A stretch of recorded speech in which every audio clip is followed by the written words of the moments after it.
Assalamualaikum warahmatullahi wabarakatuh. Selamat berjumpa kembali di Osia Nusantara. Jangan lupa subscribe, like, share, and comment agar channel kami semakin berkembang. Sejarah Sunan Gunung Jati dan Menjangan Wulung. Sejarah mengenai Menjangan Wulung yang menguji Sunan Gunung Jati dengan menebarkan racun di Masjid Sang Cipta Rasa. Masjid Sang Cipta Rasa sendiri dibangun pada tahun 1480 Masehi oleh Sunan Gunung Jati dan arsiteknya yaitu Sunan Kalijaga. Pada awalnya, masjid ini didirikan sebagai pusat penyebaran Islam di Cirebon. Masjid ini sangat erat kaitannya dengan sejarah azan pitu. Lahirnya azan pitu tersebut sudah dikumandangkan di Masjid Sang Cipta Rasa sejak abad ke-14 Masehi, terutama pada saat sholat Jumat.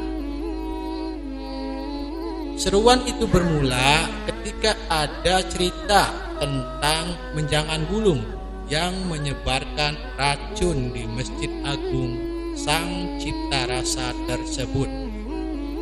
Kehadiran racun tersebut membuat orang percaya dan takut untuk datang ke masjid.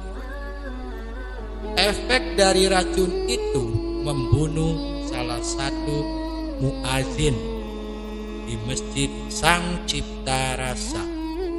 Konon ada yang menebar racun untuk menguji kehebatan Sunan Gunung Jati. Kemudian untuk menghilangkan racun tersebut, Sunan Gunung Jati memerintahkan 7 muridnya untuk mengumandangkan azan secara bersamaan yang dikenal sekarang yaitu azan pitu atau azan 7.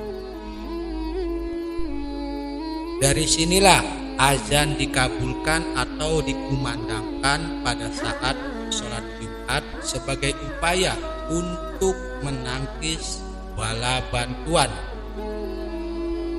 Azan pitu tersebut tidak berbeda dengan azan lainnya, yaitu menggunakan hanya satu nada atau bahasanya itu satu komando. Nah, azan pitu sendiri dilakukan pada saat azan pertama. Adapun azan kedua hanya satu orang yang melakukannya. Setelah selesai sholat pertama, jamaah melaksanakan sholat sunnah dan kemudian mengumumkan sholat kedua. Kemudian khotib atau pengkhotbah naik ke mimbar. Nah, untuk yang azan sendiri harus orang dalam atau orang masjid itu sendiri, baik dari keluarga yang ditunjuk oleh sultan secara turun-temurun untuk mengurus masjid. Istilahnya itu orang yang ditunjuk oleh sultan baru boleh memandangkan azan itu. Adapun tim orang dalam tersebut terdiri dari 30 orang. Mereka diangkat oleh sultan dan jika mereka meninggal, mereka digantikan oleh keturunan mereka. Begitu selanjutnya dan seterusnya, berganti terus menerus sampai keturunannya. Kembali lagi ke cerita Sunan Gunung Jati dan Menjangan Wulung. Pada saat selesai azan pitu itu dikumandangkan, terjadi ledakan yang sangat keras.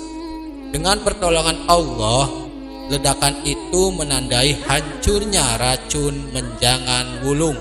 Sumber lain mengatakan bahwa ketika racun itu dihancurkan, Menjangan Wulung jatuh karena diserang oleh sihirnya sendiri. Nah, setelah kejadian itu, azan itu terus dikumandangkan sampai saat ini, dan azan pitu sendiri dikumandangkan hanya pada saat sholat Jumat. Wallahu alam bishawab. Wassalamualaikum warahmatullahi wabarakatuh.